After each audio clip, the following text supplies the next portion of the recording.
to do like a quarterly book haul, a book haul for the quarter, but not the actual quarter, just like the last 3 months. I don't know.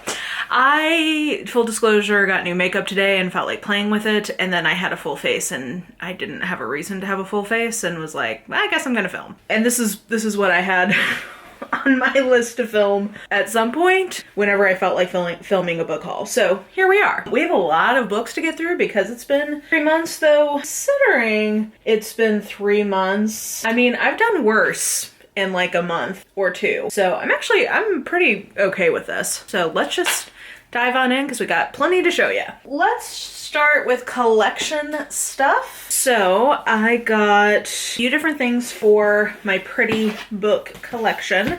There were 2 Chiltern classics that had a big price drop, so I scooped them both up. First, The Picture of Dorian Gray by Oscar Wilde, which might be my favorite of the covers I have. I think this is really pretty. And then also Wuthering Heights by Emily Bronte, some nice cherry blossom action. So when these go on sale, I try to grab them because sometimes I've seen price drops down to like 9, 10, 11 bucks. So pretty good for those editions. I got Sinister Spring, which is an Agatha Christie short story collection. I already have the winter and summer one, and now I just need the autumn one. But these are little bind-ups of seasonally appropriate Agatha Christie short stories from Harper UK, and yeah, they have the foiling, they're beautiful. This like cloth bound line that Harper UK has been doing for Agatha Christie, I very much enjoy. And then I do have another cloth bound classic to tell you about, which is The Strange Case of Dr. Jekyll and Mr. Hyde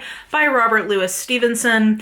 I love this bright kind of chartreusey green. It's got the little lab beakers on it. Yeah, a great entry in this line. And I know I'd forgotten to do pre-orders since Book Depository went away, RIP, and I've switched over to Waterstones. I've not been as good at keeping up with my pre-orders on these, so I need to go look and see what all ones I need to put on an order, because this was the last one from the last time I did a pre-order. But anyway, this is out and it's lovely. Why don't we do my pre-orders? On the topic of pre-orders, I guess we can talk about my pre-orders. So I have a few here that I've not yet read. I put some other pre-orders in a different category, but I have The Christmas Guest by Peter Swanson. Very small little novella, but it's Christmas. I love the cover of this, and I figured that this would be my Christmas week read. So I'm excited for that. I got Never Whistle at Night,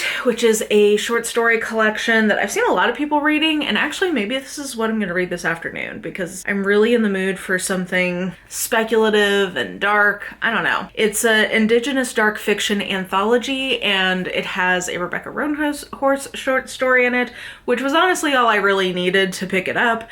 But there's actually a lot of authors in here, some of that I've already read and enjoyed from, but also several that I have been meaning to read from, and some that I didn't even realize were Indigenous. So that's part of the joy of these kinds of collections, is if you pick one up that has authors you already know you like in it, you get to enjoy that, and then you usually get to find some new authors. So yeah, maybe this is what I'm going to read this afternoon. And then of course, I picked up the latest Percy Jackson book, which is The Chalice of the Gods. I love this cover, and I actually think I'm going to hold off on reading this until Christmas, kind of like The Christmas Guest. This just feels, it's pretty short, and I don't know, this feels like it'll be something kind of cozy and lovely for when I'm hunkered down for the holidays. So yeah, I think I might read this in December. And then one that I guess, okay, so I didn't technically pre-order this, but I thought that I had pre-ordered it, and then I saw it in Novelette and realized, oh, I did not actually remember to pre-order this, so I'll just pick it up now.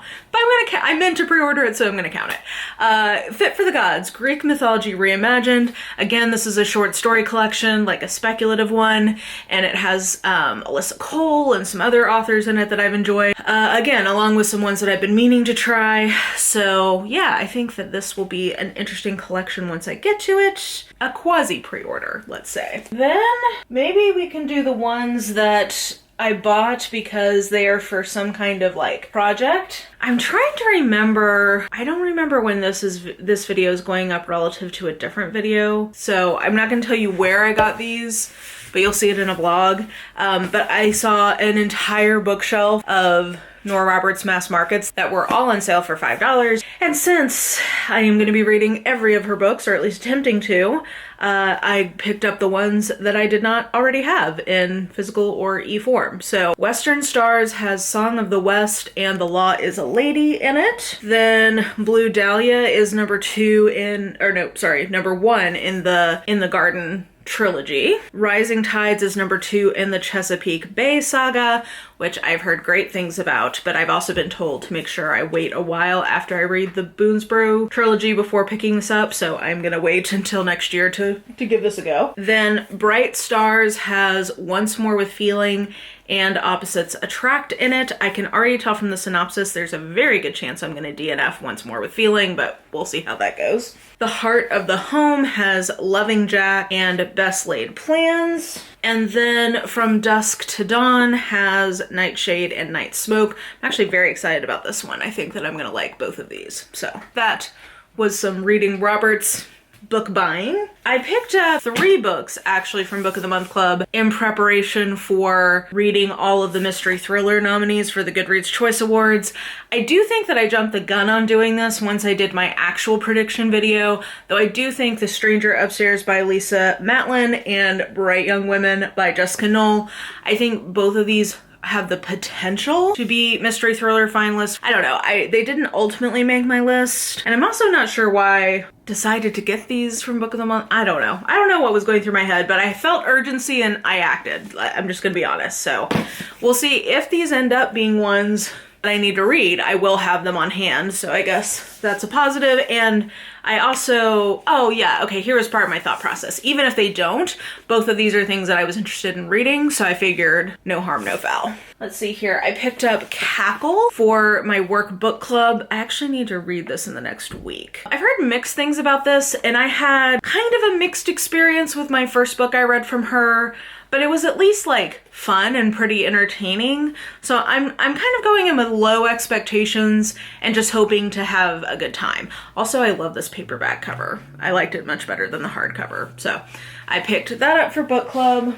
And then because I absolutely loved the Clockwork series from T. Kingfisher, which I kind of knew I was going to, but I was holding off on completing the overall World of the White Rat or whatever it's called. I had been holding off on getting the second 2 Paladin books, but I loved the Clockwork series, that duology, so much, I decided I should just go for it. So book 2 is Paladin's Strength, and book 3 is Paladin's Hope. I do think I'm gonna start with Swordheart before I dive into the Paladin books, but I have these ready to finish out that series when I'm ready. Okay, what else? Oh, I forgot. Oh, I was at Parnassus when some of my booktube pals were in town, and I did pick up these 2 things I thought I'd show you. One is Agatha Christie playing cards. I love that these kind of look like Tintin type illustrations. I thought that was so cute, so I picked that up. And then also I picked up Crime Thriller Mystery Book Trivia, and I thought this might be kind of fun to try to do on a live stream at some point. Let me know what you guys think. Would it be fun to do that together? Would it be fun to have some people on and do it? I don't know. I just thought that might be kind of a fun little game we could play. So let me know your thoughts below. Okay, then let's go to books that I have already read. I'm also looking at my neighbors who have these 2 gigantic dogs. Like, I'm talking these things are the size of small ponies, and they are the fuzziest, furriest dogs. And I'm just thinking how miserable they must be in the summer. Bless their little hearts. Oh, I would not want to have that much fuzz in a Tennessee summer. Anyway, okay, books that I've already read. So a pre-order I already read is Payback and Death by J.D. Robb. I thought this was a really, really good one. One of my faves in a while. This is another like corruption on the force kind of story, and my favorite in the In Death series is that trope, which is not always my favorite trope, but in the hands of Nora, I love it. So very much enjoyed this. Another one I got in that same Book of the Month Club buying spree was Just Another Missing Person by Gillian McAllister. I always want to say McMasterson, which is not her name. Gillian McAllister. which I did not enjoy as much as I enjoyed Wrong Place, Wrong Time, but the writing and authorial voice was still there. The plot and tropes were not my fave, but if it's nominated, I have now read it, so that is exciting. I don't remember why I picked up this copy of The Villa. It may have been that there was a price drop. That sounds like maybe what happened. But this is one of my favorite Nora Roberts books I've read, and I did want to have a physical copy of it, so I decided to pick up a copy. It's very like, it feels kind of like Dynasty, so it's sort of like an over-the-top 80s, 90s family drama.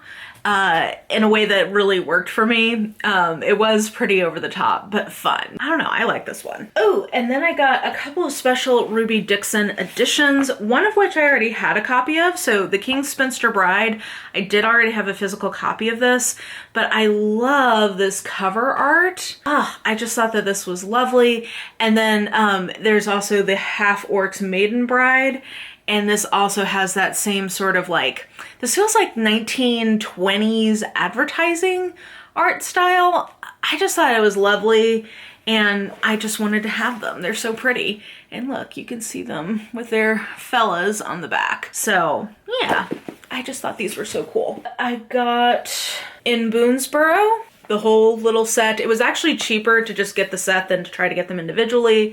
So I just went that route. I read them all and very much enjoyed them. This is a very Nora Roberts heavy haul, I'm realizing. But yeah, there was a whole vlog around these that either just came out or is about to come out. I'll defer my thoughts to that. Oh, and then another one that I forgot to pre-order, so then I just had to pick up a copy, was Resonant Surge by Nalini Singh. I can't remember if I already showed you guys this or not, but I don't think so. This, I just forgot to pre-order, so I had to correct that, because I have all of the hardcovers of Side Changeling. Also, I know I owe you guys a podcast episode about this. Lesson learned for me is I just need to go ahead and record the podcast episode as soon as I read it so that I have it ready to go. I thought this time around like, oh, I'll wait because, you know, last time I had it like the day of and I think people need a little bit more time to read it before I post. No, that was a mistake. I will post it eventually. And next year's release, I will just go ahead and pre-record so that there's not such a big time lapse. And then When the Moon Turns to Blood, I picked up a physical copy of this. I listened to this in audio and would recommend it, but this is one of my favorite nonfiction books of the year. It's on a super interesting topic in terms of a true crime case, but really talking about sort of like the Mormon cultural milieu that like allowed this situation to happen. And I think it does a really, it's very interesting in its discussion of that. So, alrighty, rounding the bend here, we now have 6 books that I picked up just cause. Just cause there's, some of these had price drops. Actually, almost all these had price drops. One was a gift and one was a random. Okay, so Out by Natsuo Kirino. This is a Japanese kind of like horror thriller book that I've had recommended to me several times in my comments, and I think there was a price drop on this, which is why I went ahead and picked it up. Let's see here. Nothing in Japanese literature prepares us for the stark, tension-filled, plot-driven realism of Kirino's award-winning literary mystery Out. Story of a brutal murder in the staid Tokyo suburbs, at once a masterpiece of literary suspense and pitch-black comedy of gender warfare. Out is also a moving evocation of the pressures and prejudices that drive women to extreme deeds. Okay, so we'll see how that goes, but you guys have recommended this and I trust your judgment. Next one I've had on my list, I've had on my like want to read list for like a while. I don't know when this came out, but this price dropped to like $7 and that's why I grabbed it. Okay, yeah, it came out in 2021. Not 2001, 2021. It's called Several People Are Typing, and I think that this is about like work, like late stage capitalism, office life, which is sadly my existence. So yeah, I had heard good things. It's been on my list for a very long time. So we'll see how I do with it once I get there. I also want to say it's like, yeah. It's also multimedia. That was part of, or mixed media. It's told basically in like IMs. So that also appealed to me. We'll see how this goes. If something drops that low, I have to get it. I picked this up also at Parnassus when the folks were in town. Murder Your Employer, Volume 1, The McMaster's Guide to Homicide by Rupert Holmes. I've seen this several places as a recommended mystery for this year. You guys know I'm always excited when they give mysteries like a big ol' you know, hardcover release. I think it does have a little bit of mixed media. Oh, they also put a bookmark in here for me. Thanks, guys. I take that back. There might not really actually be mixed media, but I'm very interested and intrigued in this, and I'm all for an actual mystery getting this kind of push. And then Shadow Life by Hiromi Goto. This is a graphic novel that was recommended to me by either my patrons or channel members when I was doing that Bookish tournament style bracket thing a couple years ago. Was that last year? I forget. But they recommended it to me as a 5-star prediction. And I think that this is about an older person. It says, when death comes too soon, fight dirty. So like, I think it has to do with like confronting mortality, but also in the context of something magically. I don't know, but I am intrigued by the idea of this being a graphic novel. Again, I trust you guys when you tell me I'm gonna like something. Oh yeah, okay, How to Be Eaten by Maria Aldeman. This one is like magical realism. Yeah, it came out last year, and I remember that this was getting some buzz from people who I was following, maybe on TikTok or Instagram, I forget. And it's magical realism, imagining sort of like fairy tale women in a group therapy context, but they're also actually living in New York City. I don't know. I'm interested to see if I vibe with this one. It's a little, this is the kind of general fiction that I like. It's kind of weird. It's theme heavy, I'm guessing. And I do love feminist fairy tale retellings. See my passion for The Bloody Chamber by Angela Carter. So yeah, I'm intrigued to see how I do with this one. And then last but not least, Mom Like Woe passed on her copy of The Wager, A Tale of Shipwreck, Mutiny, and Murder by David Gran. This is not the kind of book I would normally read in physical form, but she said that she thought that this actually read really fast, like she flew through it. She was moving house and she was getting rid of books, and this is the one she had just finished, so she brought it to me. And I did enjoy the story of Killers of the Flower Moon. I was so on the writing, so I'm intrigued to see how I do with another outing from the same author. But I love narrative nonfiction. I love historical nonfiction. So this is definitely the kind of book I would like. And we'll see if Mom Like Woe steered me in the right direction there. But yeah, those are, I think, the books that I read. No, not that I read. I did not read all of them. I think those are the books I bought for the last 3 months or so. Oh, I did not do a good job preparing for this, so I don't remember what my stats are, but the stats are the whole reason why I make sure to continue to do this, because it is good accountability for me to do my best to stay negative on my overall TBR for the year, and telling you guys about this on a recurring basis helps me do that. So I will put the stats here, and if I'm remembering correctly, the last time I looked at the spreadsheet, I think I was positive for maybe October in the number of books I acquired, but I think overall I was still negative, and I know that I'm still negative on my TBR for the year. So as long as I don't go completely ham the last couple of months of 2023, I think that this is going to be the second year in a row where I end the year with fewer books on my TBR than I started, and that is a feeling I love, and that's something that I'm trying to be much more deliberate about. One of my goals for this year was to get back to a place where all the books on my TBR felt fresh and exciting, and I'm pretty close to that. Like when I go trying to find something to read now, I feel like conflicted because all of it sounds so good.